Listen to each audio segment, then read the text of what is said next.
आज का दंगल विदेशों में चल रही जंग के माहौल में देश के अंदर के सियासी रण पर है। इन दिनों इजराइल ईरान की जंग चल रही है। इजराइल ने इससे पहले गाजा में हमास के खिलाफ जंग छेड़ रखी है।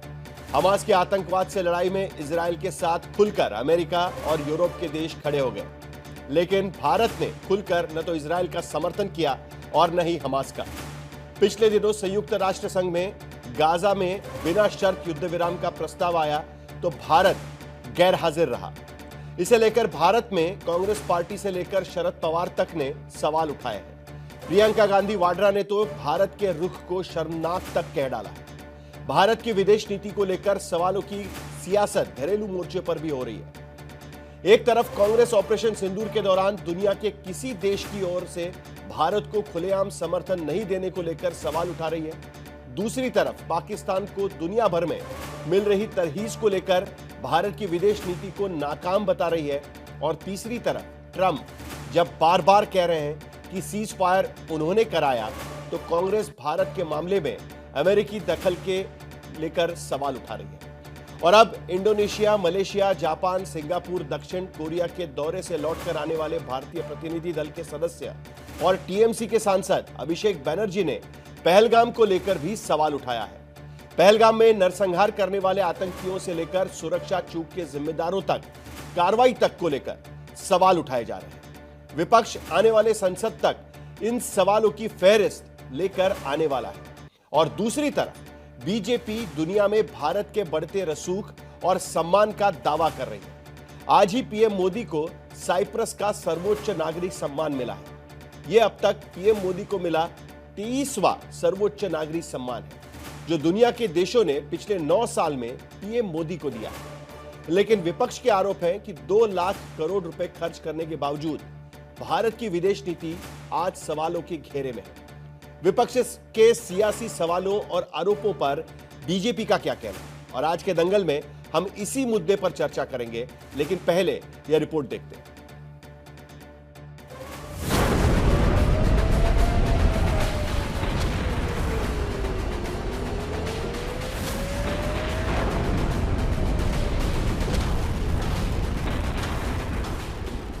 ईरान और इजराइल में भीषण जंग छिड़ी हुई है। इजराइल ईरान के अहम ठिकाने ध्वस्त कर रहा है। ईरान इजराइल के शहर पर शहर तबाह किए जा रहा है।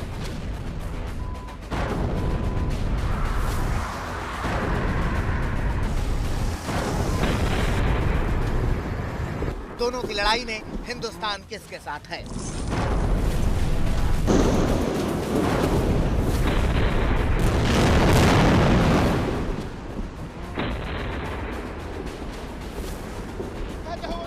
गाजा में दहशत से जंग के नाम पर इजराइल ने तबाही मचा रखी है। 2 बरस से हमास पर इतने बारूद बरसे हैं जितना पानी नहीं बरसा है। इजराइल के इस प्रहार को रोकने के लिए दुनिया की पंचायत बैठती है। गाजा में युद्ध विराम की मांग पर हिंदुस्तान किसके साथ है?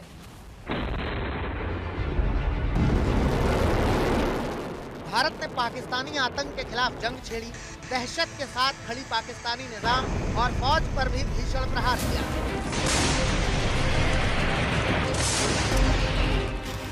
दोनों की जंग में सीज फायर का ब्रेक लगा, लेकिन इस लड़ाई को लेकर सवाल है कि दुनिया किसके साथ है? भारत में विपक्ष ईरान से लेकर गाजा तक और इजराइल से लेकर पहलगाम के आतंकी हमले तक भारत की विदेश नीति पर सवाल उठा रहा है। नया सवाल इजराइल को लेकर उठाया गया है, क्योंकि संयुक्त राष्ट्र संघ में इजराइल के खिलाफ बिना शर्त तुरंत गाजा पर युद्ध विराम लागू करने के समर्थन में प्रस्ताव आया तो भारत ने उसमें निरपेक्ष भूमिका रखी। लेकिन संसद भवन परिसर तक में फिलिस्तीन के अधिकारों की बात वाला बैग लेकर पहुंचने वाली प्रियंका गांधी ने सोशल मीडिया पर यूएन में गाजा वाले मसले पर भारत के रुख को शर्मनाक और निराशजनक करार दिया। कांग्रेस अध्यक्ष ने भारत की विदेश नीति को खस्ताहाल बता दिया। भारत के रक्षा मंत्री रह चुके एनसीपी नेता शरद पवार तक ने कहा कि यूएन में भारत ने जो रुख अख्तियार किया वो भारत की विदेश नीति कभी नहीं रही।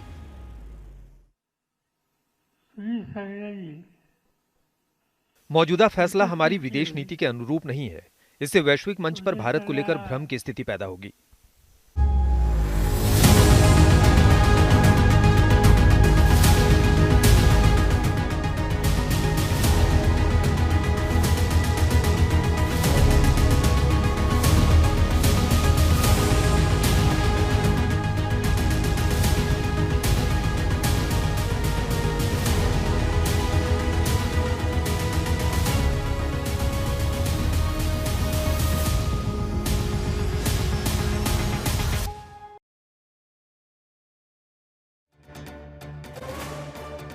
प्रधानमंत्री मोदी G7 की बैठक के लिए कनाडा रवाना हो गए और यहां पर अलग अलग मुद्दों को लेकर, खास करके विदेश नीति को लेकर सवाल उठाए जा रहे हैं। फिलिस्तीन को लेकर सवाल उठाए जा रहे हैं और उसके साथ साथ भारत के डेलीगेशंस जो लौट कर आए हैं उनकी कामयाबी को लेकर अब टीएमसी भी सवाल उठा रही है। इन सारे मुद्दों पर हम चर्चा करेंगे।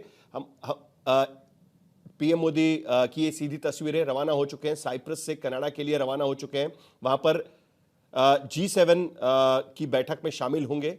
साइप्रस में उनका नागरिक सम्मान, सर्वोच्च नागरिक सम्मान किया गया। ये 23वां नागरिक सम्मान है और यहां से अब कनाडा के लिए रवाना होते हुए ये सीधी तस्वीरें साइप्रस से आप देख सकते हैं। प्रधानमंत्री मोदी कनाडा के लिए रवाना हो चुके हैं। G7 में वो शरीक होंगे, उसको लेकर भी काफी सवाल उठाए जा रहे थे। आखिरकार कनाडा से उन्हें न्योता आया और वो तुरंत भारत ने एक्सेप्ट किया और अब प्रधानमंत्री ये दौरे पर जा रहे हैं और इससे पहले साइप्रस वो जा चुके हैं और साइप्रस से अब कनाडा के लिए रवाना हो चुके हैं।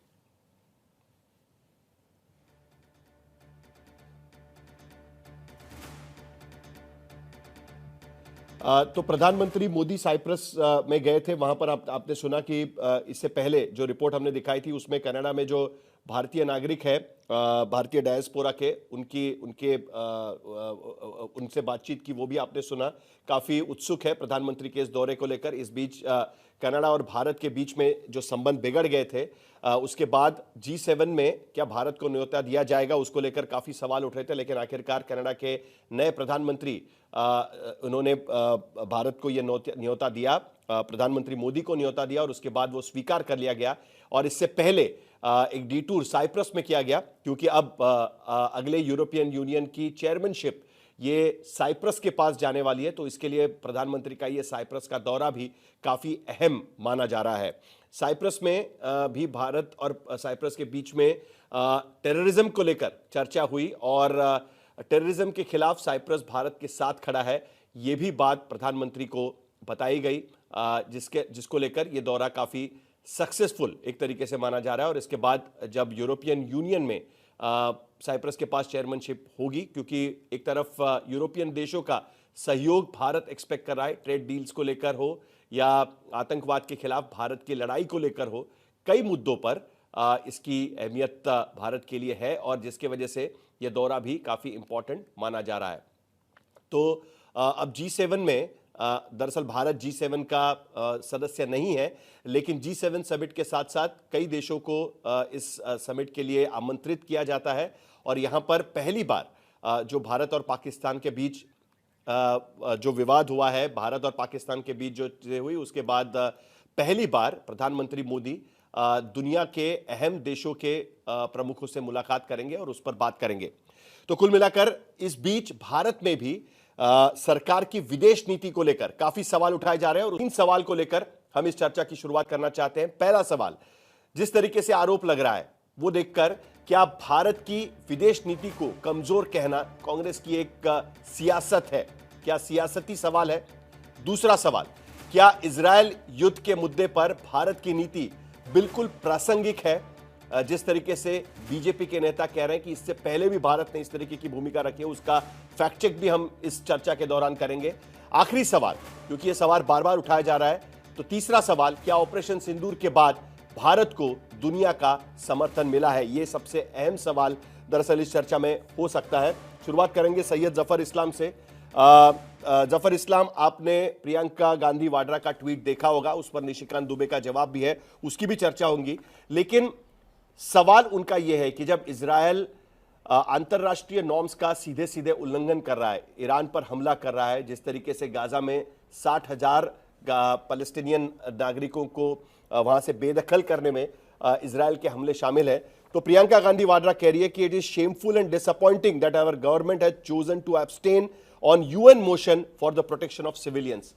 भारत उस रिजोल्यूशन में गैर हाजिर होना, ये भारत के लिए बिल्कुल निराशाजनक, भारत की भूमिका, और उसके साथ साथ शेमफुल भी है। ये कांग्रेस की भूमिका इस पर नजर आती है। आपकी प्रतिक्रिया क्या है?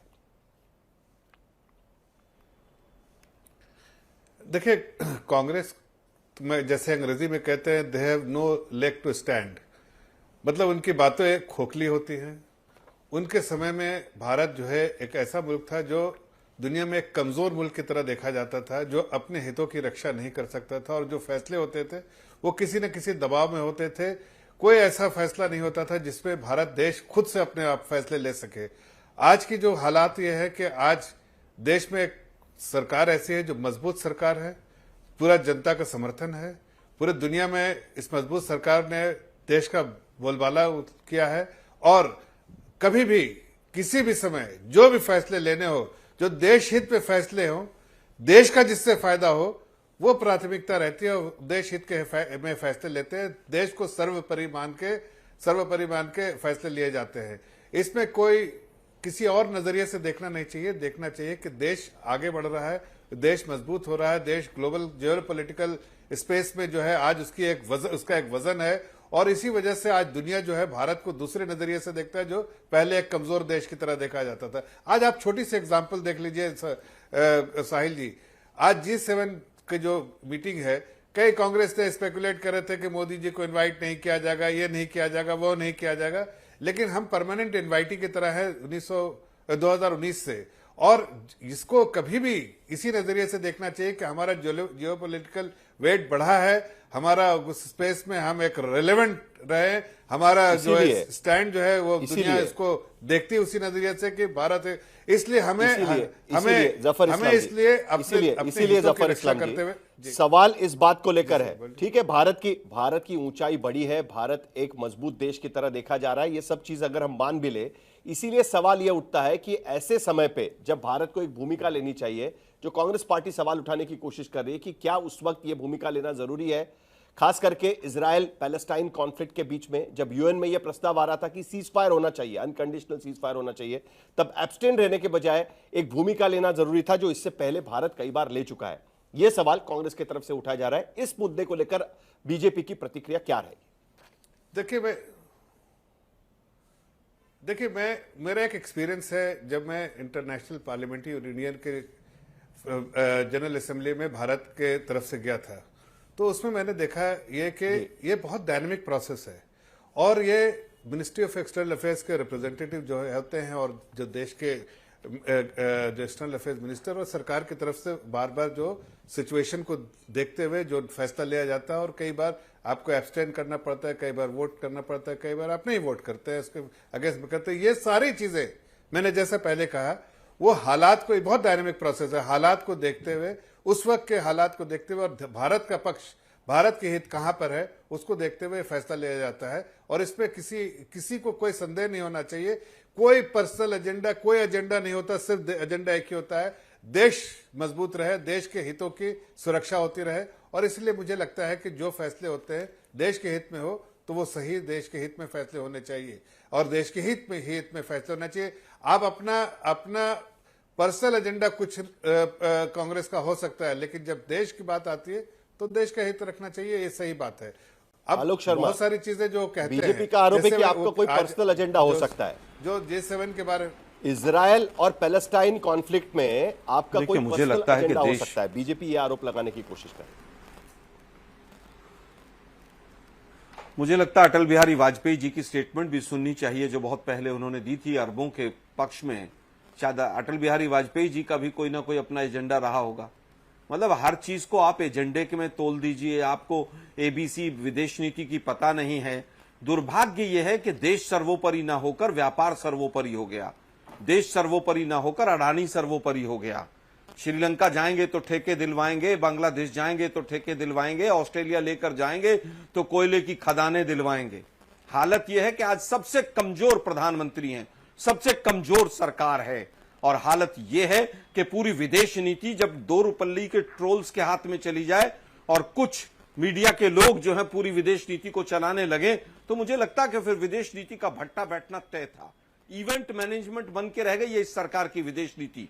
आईएफएस ऑफिसर जो विदेश की में जाकर जॉब्स करते हैं, अपना एम्बेसडर के तौर पर देश की बात करते हैं, आज उनका धंधा एक ही रह गया, केवल मैं धंधा इस्तेमाल कर रहा हूं शब्द, कि वो मोदी जी के लिए भीड़ जुटाएं और वहां पर मोदी मोदी के नारे लगवाएं, कुछ वहां पर एयरपोर्ट पर नाच गाना बाजा इस तरह की चीजें हो, कल्चरल एक्टिविटीज हो, और यही काम रह गया उनका केवल। अरे अभी भी आप लोगों को ऑपरेशन सिंदूर के बाद भी थोड़ी सी भी लज्जा नहीं आ रही आपको?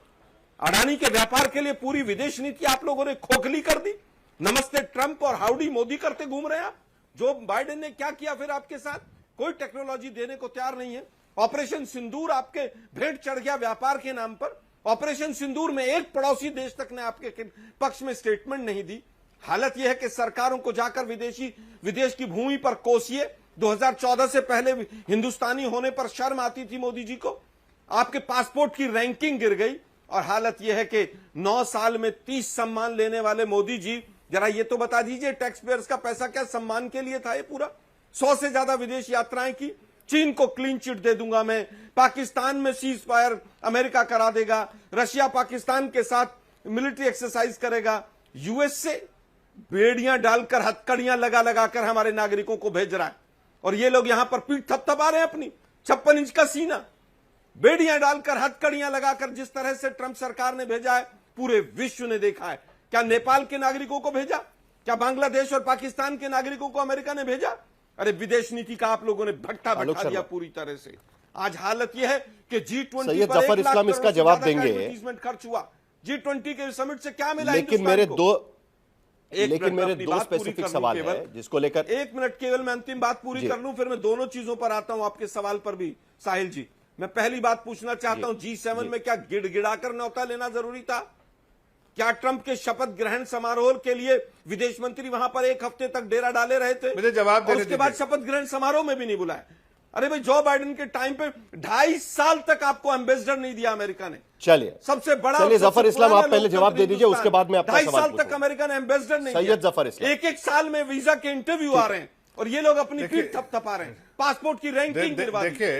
केवल 2 रुपये ट्रोल्स के हाथ में जवाब चली गई।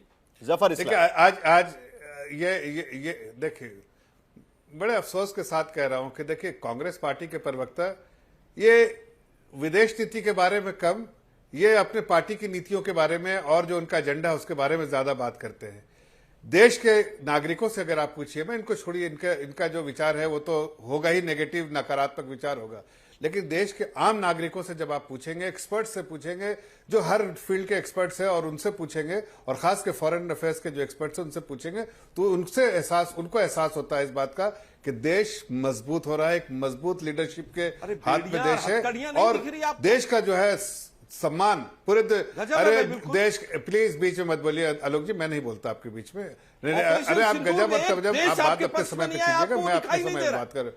प्लीज आप बीच में मत बोलिए, आप प्लीज बीच में मत बोलिए। मैं आलोक जी उस पर आने वाले हैं। आलोक जी सबको आपके बीच में कोई नहीं आया था, उनको अपनी बात खत्म करने दीजिए, आपको भी मौका मिलेगा सर जी। देखिए क्या है, जरा जफर इस्लाम जी वो भी बता दीजिए। आपने कहा ना कि आपने जो कहा, एक मिनट आलोक शर्मा जी, 1 मिनट, आपने जो कहा कि ये पर्सनल एजेंडा हो सकता है, आपका इशारा किस तरफ था? यानी पैलेस्टाइन और ईरान के खिलाफ, ईरान के सपोर्ट में इजराइल के खिलाफ बात करना कोई पर्सनल एजेंडा, मतलब आपका इशारा किस तरफ है, जरा वो बता दीजिएगा, तो उस पर जरा प्रतिक्रिया भी ले सकते हैं हम। देखिए मैं ये, क्योंकि आमतौर पर इसका जो बातचीत है ना वो स्टैंड का कोई ये नहीं। सुनिए एक मिनट,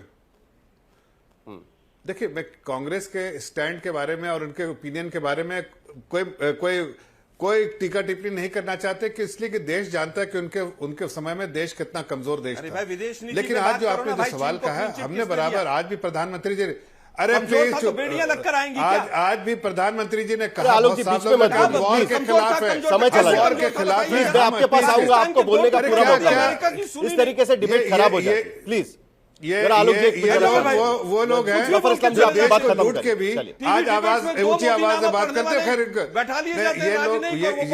ये वही लोग हैं जो देश को कमजोर, ये वही लोग हैं जो देश को लूटा और कमजोर किया और देश को जो है नस्तनाबूद करने के लिए विदेशी ताकतों पे छोड़ दिया। ये लोग उसके स्पोक्स पर्सन बोल रहे हैं, इसलिए मैं इनसे विनती करता हूं कि अपने समय बोलिएगा। देखिए मैं जो साहिल जो आपने सवाल किया आपने उसमें आज फिर से मैं दोहरा रहा हूं, आदरणीय प्रधानमंत्री जी ने बहुत साफ लफ्जों में कहा, अपना स्टैंड हमने बार बार स्टेटमेंट के द्वारा क्लियर किया है कि हम लड़ाई के पक्ष में नहीं है, हम अमन चाहते हैं और अमन के लिए हम बराबर पैरवी करते हैं और ये हमारा स्टैंड है। लेकिन कोई किस चीज पे हम वोट दे रहे हैं, किस चीज पे नहीं दे रहे हैं, कहां पर हम एब्सटेन कर रहे हैं, ये विदेश नीति का एक तरीका है, एक पॉलिसी है कि कहां पर आपको अब्सटेन करना है, कहां वोट देना है, कहां नहीं देना। ये हर सरकारों ने इस चीज को फॉलो किया है। लेकिन किस लिए फॉलो किया ये जरूरी है। हमने देश के हितों को रक्षा करने के लिए फॉलो किया है, हम किसी को गुलामी करने के लिए नहीं फॉलो किया। जो कांग्रेस गुलामी करती थी उस तरह की गुलामी नहीं कर सकते।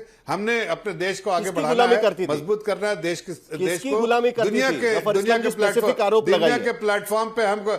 अरे भाई देखिए, मैं फिर से कह रहा हूं कि कांग्रेस पार्टी का इतिहास खंगाल के देख लीजिए,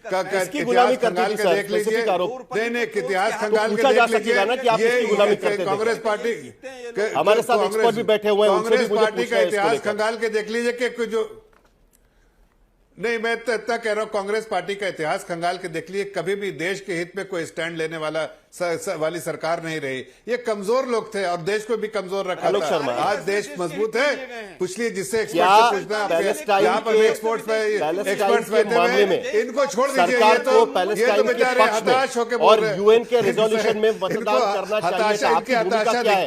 एक मिनट, कांग्रेस की भूमिका क्या है? एक मिनट, सैयद जफर इस्लाम, कांग्रेस की भूमिका क्या है? क्या फिलिस्तीन के सपोर्ट में, इस सीज फायर के सपोर्ट में, यूएन में रेजोल्यूशन में भारत को मतदान करने की जरूरत थी? आपकी भूमिका यह है, नंबर एक। और नंबर दो, आपने कहा कि 23 नागरिक सम्मान जो मिले वो पर्सनल एक तरीके से उनकी वाहवाही लूटने की कोशिश कर रहे हैं। भारत के प्रधानमंत्री है, प्रधानमंत्री का सम्मान होता है तो देश का भी सम्मान होता है। पिछले 9 साल में मिले हैं तो उसको लेकर भी आप टिप्पणी कर रहे हैं। देखिए, मुझे लगता है कि मैंने टिप्पणी मुझसे सवाल है, अगर वहां पर सम्मान मिल रहे हैं तो नहीं, मोदी जी को आलोक जी को सम्मान मिल रहे हैं, देश के वो प्रधानमंत्री। लेकिन ऑपरेशन सिंदूर में उनमें से 30 देशों में से कितने लोग आए हमारे साथ? 29 देशों में एक ने भी पाकिस्तान के अगेंस्ट स्टेटमेंट दिया हो तो बताइए। अमेरिका में भी पूरी कांग्रेस के अंदर वहां पर वाहवाही हुई थी, लेकिन क्या हुआ? वो कह रहे हैं कि हमने डांट कर इनको व्यापार के लिए ऑपरेशन सिंदूर बंद करा दिया। अगले ही दिन करोड़ों रुपया उसको वर्ल्ड बैंक से और आईएमएफ से मिल जाता है। अमेरिका के लोग तमाम लोगों के लिए व्यापार के रास्ते खोल देते हैं, और यहां तक कि पाकिस्तान को यूएन की तमाम जो बॉडीज हैं, एंटी टेररिस्ट बॉडीज हैं, उसमें वाइस प्रेसिडेंट और तालिबान के एंटी में प्रेसिडेंट बना दिया जाता है। और फिर ये कह रहे हैं कि साहब 30 सम्मान मिल गए हमें। अरे भाई, बहुत अच्छी बात है, सम्मान मिल गए, लेकिन देश के लिए उन सम्मानों का क्या फायदा हुआ? इसके ऊपर उत्तर दीजिए ना। आप क्यों नहीं बताते आप कि क्या हुआ वहां पर? आपने कौन सी शर्तों पर सीज फायर किया? डीजीएमओ ने कर दिया। मतलब सरकार इतनी कमजोर है, देश के प्रधानमंत्री इतने कमजोर हैं कि इतना बड़ा फैसला डीजीएमओ ने लिया। लज्जा नहीं आती थोड़ी सी इनको, बीजेपी के प्रवक्ताओं को? शर्म से चुल्लू चलिए, जफर इस्लाम जल्दी से जवाब 30 सेकंड में। उसके बाद सुशांत सरीन के पास मुझे जाना है, क्योंकि उनके ओआरएफ का एक रिपोर्ट मेरे पास है, उसको लेकर उन्हें सवाल पूछना है मुझे। जल्दी से जफर इस्लाम। आलोक जी जरा जवाब ले लेते हैं जल्दी से। ओके जफर इस्लाम। देखिए, मैं इस वक्त देश की जनता को आपके चैनल के माध्यम से देश की जनता से मुखातिब होकर बात कर रहा हूं। कांग्रेस के प्रवक्ताओं से बात करना मतलब अपने आप को पत्थर से सर तोड़ने वाली बात है, इसलिए कि इनकी सोच जो है ऐसी छोटी सोच है कि इन्होंने कभी भी आज तक G7 जो एक सम्मान है, देश का गौरव बढ़ रहा है, देश की जो जियोपॉलिटिकल स्थिति में बढ़ रहा है, तो उसमें अगर इन्विटेशन आता है तो इनको रोना आता है। ये देश में अरे रोना, 1 मिनट बीच में रोना आता है। अभी रोने, ये ऐसे रोंदू लोग हैं, इनके लिए कुछ नहीं। देश आगे बढ़ेगा तो इनको तकलीफ होता है। अरे भाई, तकलीफ आप अपनी तकलीफ अपने 10 जनपद तक रखिए। आज देश की जनता वोट चाहिए। सवाल अभी के टाइम यही है। अरे फिलिस्तीन को लेकर भारत सरकार की भूमिका क्या होनी चाहिए थी? जरा दोनों को शांत करिएगा, क्योंकि ओआरएफ का रिपोर्ट मेरे पास है। सुशांत सरीन हमारे साथ में बैठे हुए हैं, उनसे ही सवाल ये बनता है। देखिए, ओआरएफ का रिपोर्ट ये कहता है कि India has historically tended to side with Islamic states over Israel. 2015 में ये भूमिका बदली जब यूएनएचसीआर में resolution condemning Israel's action in Gaza, जिसमें भारत एब्सेंट रहा। तो 2015 के बाद ये पॉलिसी शिफ्ट भारत का शुरू हुआ। इस पॉलिसी शिफ्ट को आप किस तरीके से देखते हैं? क्या आप मानते हैं नंबर एक कि ये पॉलिसी शिफ्ट हुआ है? और जिस तरीके से बीजेपी कह रही है कि कांग्रेस के सपोर्ट के पीछे, इसके पीछे कोई अलग कारण यहां पर नजर आते हैं, वो इलैबोरेट नहीं करना चाहते उसको, लेकिन उनका इशारा किस तरफ है ये सभी लोग यहां पर समझते हैं। सुशांत सरी। नहीं साहिल, वो तो सब लोग समझते हैं और उसमें बात समझ भी आती है कि भाई ठीक है भारत, और मुझे उसमें आपत्ति सिर्फ ये है कि हम ये जब मान लेते हैं कि भारत की जो मुस्लिम पॉपुलेशन है उसकी कोई एक्स्ट्रा टेरिटोरियल, मतलब कि देश के बाहर भी कोई लॉयल्टी है और क्योंकि वो लॉयल्टी है और इसलिए हमको वहां पर उनका समर्थन करना चाहिए, उन लोगों का जिनके साथ इनकी लॉयल्टी है। तो मेरे ख्याल ये एक नकारात्मक तरीका है अपनी ही जनता को देखने का। वो भी उतने ही भारतीय हैं जितने हम सारे हैं। अगर भारत के हित में कोई नीति बनाई जाती है तो उसका वो भी समर्थन करते होंगे, करना चाहिए।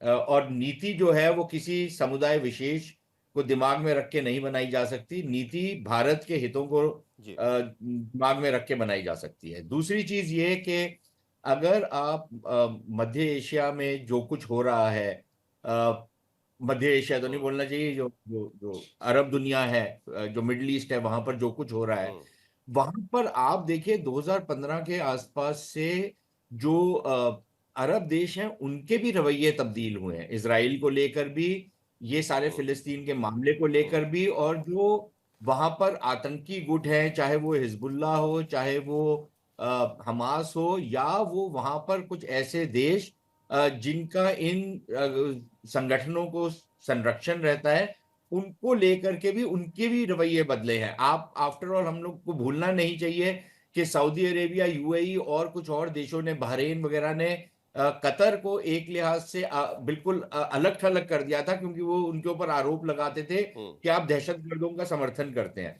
तो मिडिल ईस्ट में बहुत सारी तब्दीलियां आई हैं और भारत की नीति भी जो है उसको कैलिब्रेट कर करके आगे बन रही है। और हम लोग ये भी मानते हैं कि जी फिलिस्तीन का एक सोल्यूशन होना चाहिए। भारत सरकार जो है 2 स्टेट सोल्यूशन से तो पीछे नहीं हटी, उस पर तो एक आम सहमति है। लेकिन भारत सरकार ये भी जानती है कि इजराइल की एक राइट टू एग्जिस्ट है, उसको वजूद में रहने का एक अधिकार है। और इजराइल के ऊपर अगर आतंकी हमले होते हैं तो उसका बिल्कुल हमारे को उसी तरीके से लेना चाहिए जैसे हमारे ऊपर आतंकी हमले होते हैं।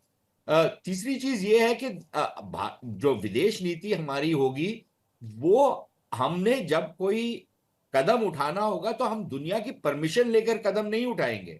हम अपने हितों में कोई भी कदम उठाएंगे तो अपने हितों में उठाएंगे। अगर ऑप सिंदूर किया तो हमने, जैसे 2008 में डॉक्टर मनमोहन सिंह अमेरिकियों से परमिशन मांग रहे थे कि जी मैं क्या पाकिस्तान के ऊपर हमला कर सकता हूं, आप जरा उनसे परमिशन लेके मेरे को दे दीजिए। और ये मैं अपने ताई नहीं बोल रहा, ये लिखित में है सारी चीजें, कि एक यूएस डेलीगेशन आया था और मनमोहन सिंह जी उनसे बोल रहे थे कि भाई आप हमारे को परमिशन दीजिए, पाकिस्तानियों से बात कर लीजिए ताकि हम कुछ कर सके वहां पर। ठीक है, तो हम किसी की परमिशन नहीं लेंगे, अगर हमको कुछ करना है हम करेंगे। और जैसे हम दुनिया में जाकर के जब 2 मुल्कों के बीच में लड़ाई हो रही होती है, वहां पर हम एक तटस्थ एक तरीके का रवैया अडॉप्ट करते हैं, सिंपली इसलिए क्योंकि हमारे दोनों देशों के साथ रिश्ते हैं, बहुत सारे देशों के एक देश के साथ रिश्ता है। तो वो उनके लिए तो ये लग्जरी है, जैसे पाकिस्तान जैसे घटिया देश के लिए तो ये लग्जरी है कि वो ईरान का पक्ष करें। खैर अंदर खाने वो, लेकिन कभी कभी ये सवाल भी तो उठता है ना सुशांत जी, कभी कभी ये सवाल भी उठता है ना कि जिस तरीके से सवाल उठाए जा रहे हैं कि भारत के संवैधानिक मूल्यों के अनुसार अगर कुछ चीजें होती है तो ऐसे रिजोल्यूशन में भारत हमेशा अपनी भूमिका निभाता है। मेरे को एक चीज बताएं, कौन से संवैधानिक मूल्य थे जब कम्युनिस्ट जो रशिया था, जब हंगरी के ऊपर वो यलगार कर रहा था, या चेकोस्लोवाकिया की इंडिपेंडेंस को वो खराब कर रहा था, या अफगानिस्तान में 1979 में घुस गया था, तब हमारी संवैधानिक जो मर्यादाएं थी वो कहां पर गई थी? उस समय तो हमने नहीं कुछ बोला था, क्योंकि हमारे हित थे सोवियत यूनियन का समर्थन करना या उसके खिलाफ नहीं जाना। हम क्या अपने हितों का प्रोटेक्ट करें कि कोई बहुत बड़े बड़े प्रिंसिपल्स का प्रोटेक्ट करें जिससे हमारे को कुछ लाभ नहीं होगा? हम अभी आलोक जी कह रहे थे कि जी हम लोग व्यापार बहुत करते हैं। कौन सी दुनिया व्यापार नहीं करती? क्या अमेरिका की सारी विदेश नीति व्यापार के ऊपर नहीं निर्भर? क्या बाकी देशों की विदेश नीतियां जो है व्यापार के ऊपर नहीं निर्भर? तो अगर हम ये करते हैं तो हम गंदे हैं, अगर वो अपने उद्योगपतियों का समर्थन करते हैं तो वो बहुत अच्छे हैं, अगर हम अपने उद्योगपतियों का समर्थन करते हैं तो हम तो क्रोनी कैपिटलिज्म कर रहे हैं। यार ये अजीब दुनिया जवाब दीजिए। करता इजराइल के साथ तो ट्रेड व्यापार हमारा पहले से शुरू हुआ, डिप्लोमेटिक रिलेशंस आने में 1980 का दशक आ गया, लेकिन हमारा व्यापार उनके साथ पहले से ही शुरू हो गया था। 1971 में गोल्डा मायर ने हमें हेल्प की थी हथियार देने के लिए। व्यापार आपको याद होगा साहिल जी, किसी देश का व्यापार हो, व्यापार अच्छे से चले, उसमें कहीं आपत्ति नहीं। अपने व्यापारी मित्रों को एक प्रधानमंत्री टेबल पे बैठ के व्यापार दिलवाएं, उस पर आपत्ति है। 603 रैंकिंग से व्यक्ति 2 नंबर और 1 नंबर पर पहुंच जाए विश्व में, उस पर आपत्ति है कि सरकार उसको किस तरह से मदद कर रही है, बैंकों का भट्टा बैठा के उसको लोन दिलवा रही है, तब दिक्कत होती है। वो लोग जो तमाम सेबी के लोग हैं, वो चार्जशीट हुए, क्या हुआ, और सबने देखा होगा कि किस तरह से मदद दी गई थी। ऑस्ट्रेलिया में कौन बैठा हुआ था टेबल के ऊपर, वो एसबीआई वाले थे, कौन थे। वापस आता हूं, लेकिन परमिशन कभी अमेरिका से किसी ने नहीं बात सोच के करिए। ये व्हाट्सएप मूल्यों की बात करना दूर है, लेकिन फिलहाल अपने फायदे की बात करिए, वो कहने की कोशिश कर रहे हैं आलोक शर्मा। मैं आ रहा हूं, वापस आ रहा हूं। ऑपरेशन सिंदूर रोक के अगर अडानी का व्यापार चलवाना है तो हम सवाल उठाएंगे, और सुशांत सरीन जी से भी सवाल पूछेंगे कि परमिशन कब मांगी गई थी। हाँ, पार्लियामेंट पे जब अटैक हुआ तो अटल बिहारी वाजपेयी ने जरूर मांगी होगी परमिशन, हमने नहीं मांगी। और 1989 में जब अफगानिस्तान का मैटर चल रहा था, रशिया था, हमारी सरकार राजीव गांधी जी की 89 में चली गई थी, उसमें हमारे पास मेजोरिटी भी नहीं थी, और वो सामूहिक फैसला था, उसमें तमाम दल थे, हमारे दल के अकेले का किसी का कोई फैसला नहीं था।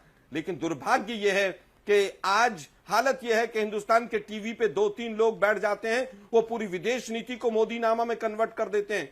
सीधे सीधे सवाल है, चाइना को क्लीन चिट किसने दी? क्या प्रधानमंत्री की कमजोरी नहीं है? क्या वहां पर हमारे यहाँ पर जमीन को कब्जा नहीं रखा है? क्या ऑपरेशन सिंदूर को रोकने का काम क्या अमेरिका ने? चलिए आलोक जी जवाब ले लेते हैं। अशोक सज्जनहार जी कहेंगे, ठीक है, जवाब ले लेते हैं। झूठ बोला। कुल मिलाकर घूम फिरा कर बात यहाँ पर आ जाती है सुशांत सरीन की, बार बार ट्रम्प जो 14 बार 15 बार कह रहे हैं कि भाई मैंने सीज फायर कराया, उसको लेकर कांग्रेस उत्तेजित हो रही है बार बार। सुशांत सर जवाब दीजिए। आलोक जी जवाब भी सुन लीजिए, ठीक है, जवाब सुन लीजिएगा। व्यक्तिगत होने की जरूरत नहीं है सर, प्लीज जवाब सुनिए। सुशांत जी, एक आदमी बात कर रहा होता है, बीच में बोलना शुरू कर देते हैं यार। नहीं, व्यक्तिगत मत करिएगा प्लीज। सुशांत जी जवाब दीजिए। चलिए, अरे हमारे तो यार देखो, एक तो सुशांत जी। 1989 में राजीव गांधी की बात नहीं हो रही थी। मैं 1979 में जब सोवियत यूनियन ने अफगानिस्तान के ऊपर इन्वेजन की थी, उसके चंद महीने के बाद इंदिरा गांधी जी की सरकार आ गई थी। तो आपने क्या किया वहां पर? आपने क्या उनकी आलोचना की? आपने क्या उनके खिलाफ वोट किया? आपने कुछ किया? 1950 की सरकार थी 79 में।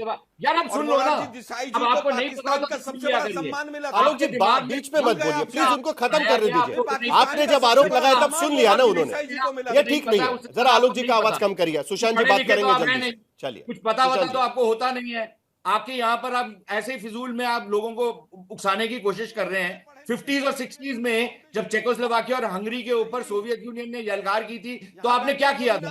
आपने क्या सोवियत यूनियन का समर्थन किया था कि नहीं किया था? अच्छा, 71 में जब आपका युद्ध हो रहा था, या 65 में आपका पाकिस्तान के साथ युद्ध हो रहा था, आप तो उस समय फिलिस्तीन के बिल्कुल झंडे लेके घूम रहे थे।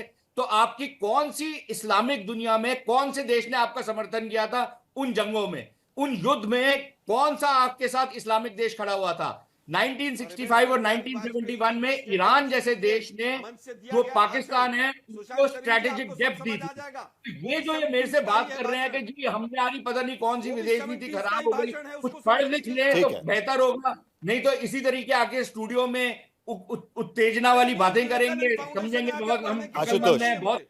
क्या कांग्रेस उत्तेजना वाली भाषा का इस्तेमाल कर रही है? क्या यह राजनीति है एक तरीके से देखा जाए तो? क्योंकि बार बार यह सवाल उठता है कि भारत अपना फायदा देख रहा है, दो लोग झगड़ रहे हैं तो उसमें हम बीच में क्यों कूदे? एक वक्त था जब भारत ने भी नॉन अलाइनमेंट का मूवमेंट शुरू किया था कि हमें किसी भी बड़ी ताकत के साथ नहीं जुड़ना है, हम अपनी भूमिका रखेंगे। यही भूमिका अगर यह सरकार रखने की कोशिश करती है कि हम पैलेस्टाइन के कॉज के साथ में हैं लेकिन इजराइल का विरोध नहीं करेंगे, तो उसको लेकर दिक्कत क्यों होनी चाहिए? आशुतोष,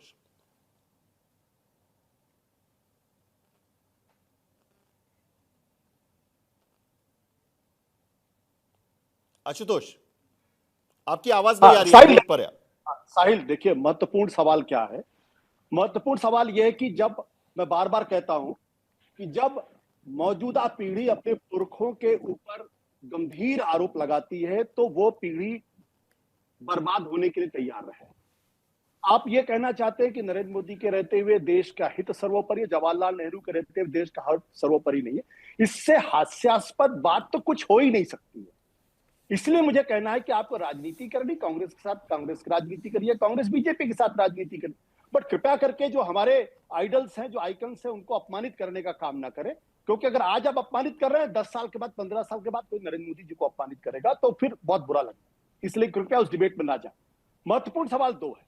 पहला महत्वपूर्ण सवाल इस बात को लेकर यह गाजा के अंदर जब हमास के आतंकवादियों ने इजराइल के अंदर घुस के 1200 लोगों का जो कत्लेआम किया, पूरी दुनिया ने उसकी निंदा की, भारत ने भी निंदा की और निंदा की जानी चाहिए। और जब तक इतिहास जिंदा रहेगा तब तक हमास के उस कदम की निंदा होनी चाहिए और होती रहनी चाहिए।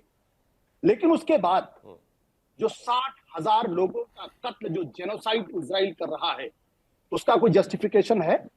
अगर कोई जस्टिफिकेशन है तो ठीक है, मुझे नहीं लगता कि कोई जस्टिफिकेशन आज की तारीख में उसका है। 60,000 लोगों को भूखों मारा जा रहा है, आप खाना नहीं दे सकते, उनको पानी नहीं दे सकते।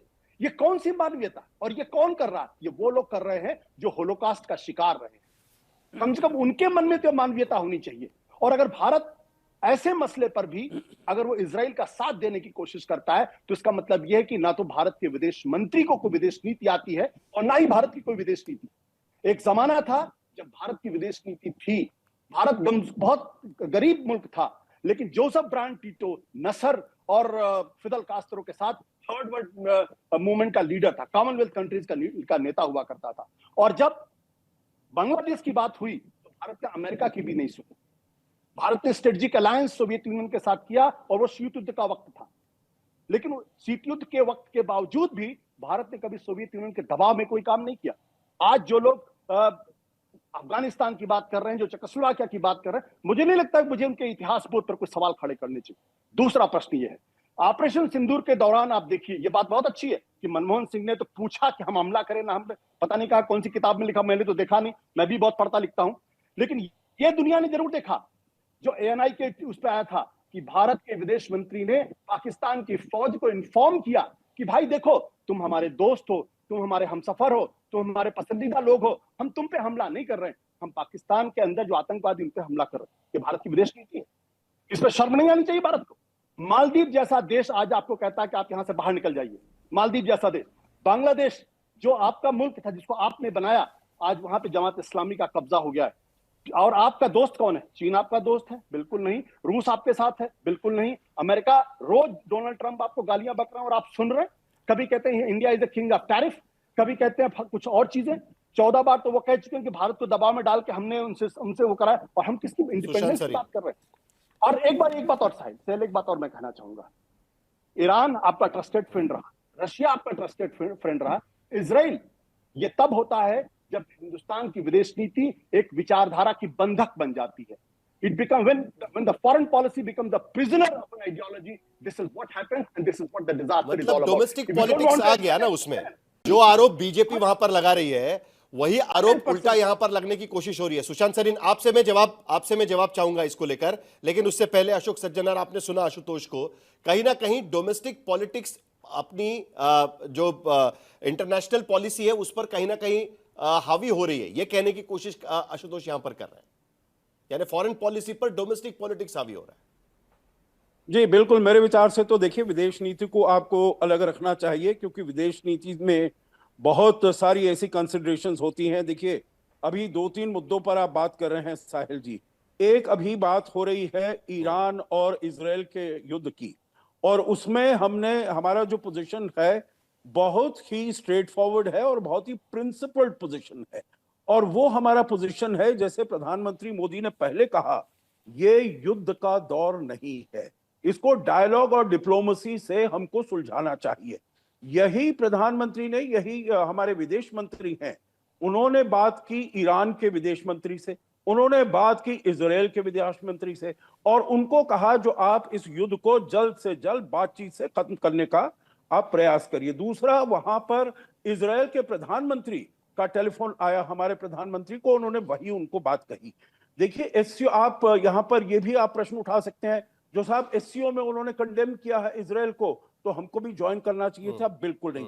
भारत अपनी स्ट्रेटेजिक ऑटोनॉमी को बहुत ही मूल्यवान समझता है, बहुत ही वैल्यूएबल समझता है, इसीलिए हमने उस वाली जो स्ट्रेटेजिक ऑटोनॉमी है उसमें ज्वाइन नहीं किया। दूसरी बात, ऑपरेशन सिंदूर की जब बात हो रही है, देखिए, जब पहलगाम हुआ, पूरा विश्व भारत के साथ खड़ा था।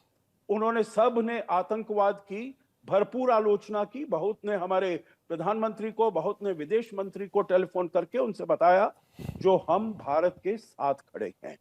जब आती है ऑपरेशन सिंदूर की बात, देखिए ये समझना चाहिए उसमें, तो किसी भी देश ने ये नहीं कहा, खाली चीन ने कहा जो भाई हम रिग्रेट एक एक्सप्रेस करते हैं, किसी भी देश ने ये नहीं कहा जो भारत को ये नहीं करना चाहिए था। आप इसके बनिस्बत देखिए, जब इजराइल हमला करता है ईरान के ऊपर, तो पूरी दुनिया में आधे देश इजराइल के विरुद्ध बोलते हैं, भारत के विरुद्ध कोई देश नहीं बोला।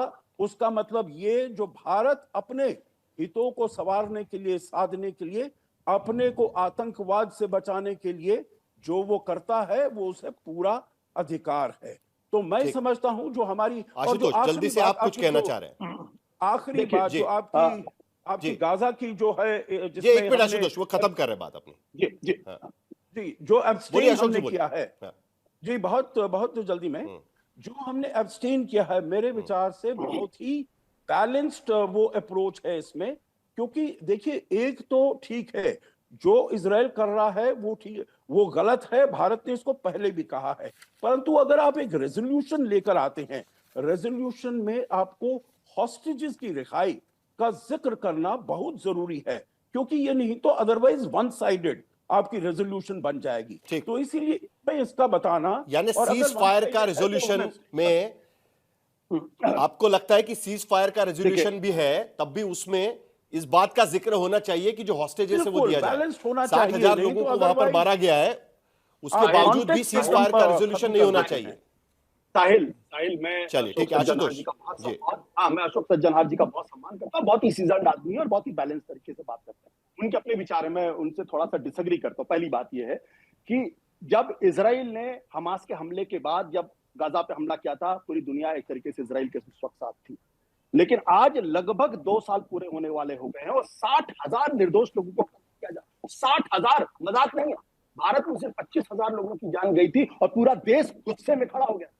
क्या यह भारत की नैतिक लीडरशिप नहीं है कि भारत को 60,000 लोगों के साथ खड़ा होना चाहिए और मजबूती के साथ कहना चाहिए, इजराइल आपके साथ जो हुआ बहुत बुरा हुआ, लेकिन आज की तारीख में अब यह खत्म होना चाहिए।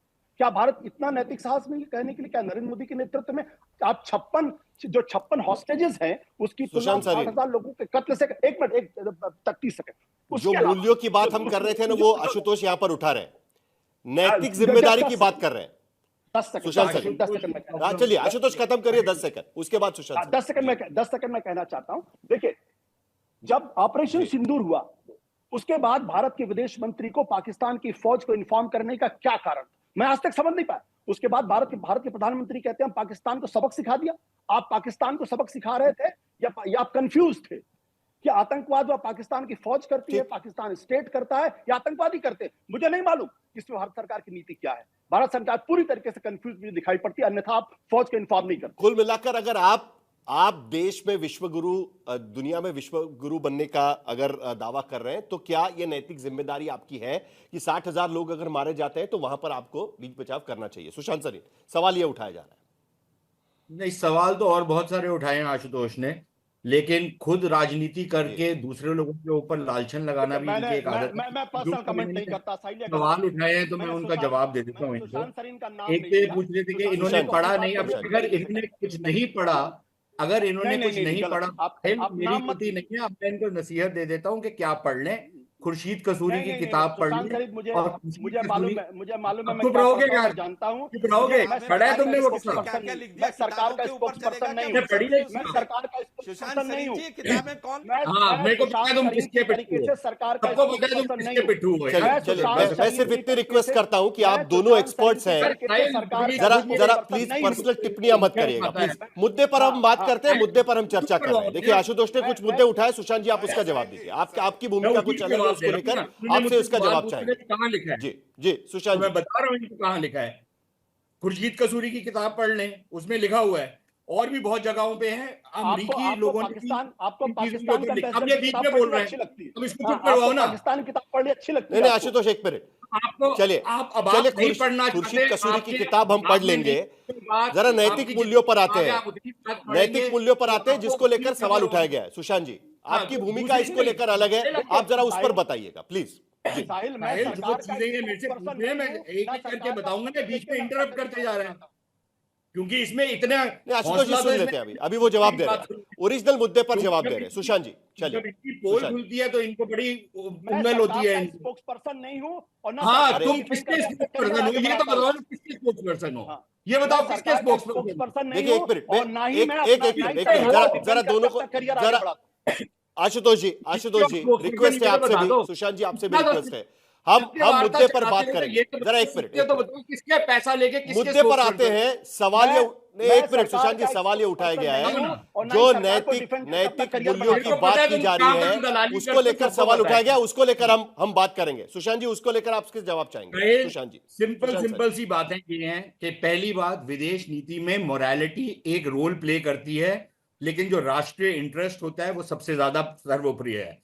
इसीलिए मैं कभी ये नहीं कहता, मैं सिर्फ इनको आईना दिखाने के लिए चेकोस्लोवाकिया और हंगरी की बात करता हूं, क्योंकि भारत के इंटरेस्ट उस समय सोवियत यूनियन के साथ जुड़े हुए थे। अफगानिस्तान का जब सोवियत यूनियन ने यलगार की, हमारे इंटरेस्ट सोवियत यूनियन के साथ जुड़े हुए थे, इसलिए हम वहां पर चुप्पी से हमने काम लिया, या एक बीच का रास्ता निकालने की कोशिश की। सॉरी, यही चीज बाकी लोग भी करते हैं, यही चीज हमने भी की। भारत और पाकिस्तान के बीच में जब प्रॉब्लम होती है तो बहुत लोग वही वाला रास्ता अडॉप्ट करते हैं जो हम करते हैं। तो इसमें कोई बड़ी बात नहीं है, ना कोई अचंभे की बात है, और ना कोई इसमें नाक किसी की कटती है। दूसरी चीज ये कि ये जो बात की इन्होंने परमिशन वाली, तो मैं आंसर कर चुका था। इन्होंने एक ये बात की कि हमारा दोस्त कोई नहीं है, हमारे दोस्त कहां चले गए। और जो इन्होंने बात की कि विदेश मंत्री, अब ये देखिए, अगर ये पत्रकार रहे हैं तो एक प्रिसिशन होनी चाहिए ना लैंग्वेज की। क्या विदेश मंत्री ने ये कहा कि पाकिस्तानी फौज जो है हमारी दोस्त है, हमारी देखिए मेरा सवाल मेरा समय खत्म हो रहा है। सुशांत जी आखिरी 20 सेकंड मेरे पास बचे थे। 10 सेकंड जानबूझ के एजेंडा 10 सेकंड ऊपर मिलाकर साहिल जी सरकार को डिफेंड करके अपना करियर नहीं बनाता हूं, मैं जानता हूं। 10 मेरा समय खत्म हो गया। 10 सेकंड मेरे पास अगर समय होता तो मैं और समय दे सकता था, लेकिन सचमुच में मुझे आज स्टॉप करना पड़ेगा। सचमुच में मेरा समय खत्म हो गया है। नहीं, मेरा सचमुच में समय खत्म हो गया। मैं सभी को मौका दे सकता था, लेकिन जितनी बात होनी थी उस पर हो चुकी है। कुल मिलाकर बात यहां पर आकर रुकती है कि आखिरकार भारत को अपने हितों को लेकर क्या उस तरीके की भूमिका लेनी चाहिए कि हम किसी के साथ नहीं खड़े हैं, या नैतिक मूल्यों के आधार पर उस पक्ष में खड़ा होना चाहिए जो थोड़ा कमजोर है और दुनिया में अपने आप को बड़ा साबित करना चाहिए। इसी मुद्दे को लेकर दरअसल बातचीत यहां पर हो रही है, और यही मुद्दा कांग्रेस और बीजेपी के बीच में डोमेस्टिक पॉलिटिक्स का या देश की सियासत का एक कारण यहां पर बनता हुआ नजर आ रहा है। आगे देखेंगे G7 की इस बैठक में प्रधानमंत्री के साथ किसकी मुलाकात होती है, और आगे दुनिया में इस बारे में बात को लेकर देश की भूमिका क्या होती है।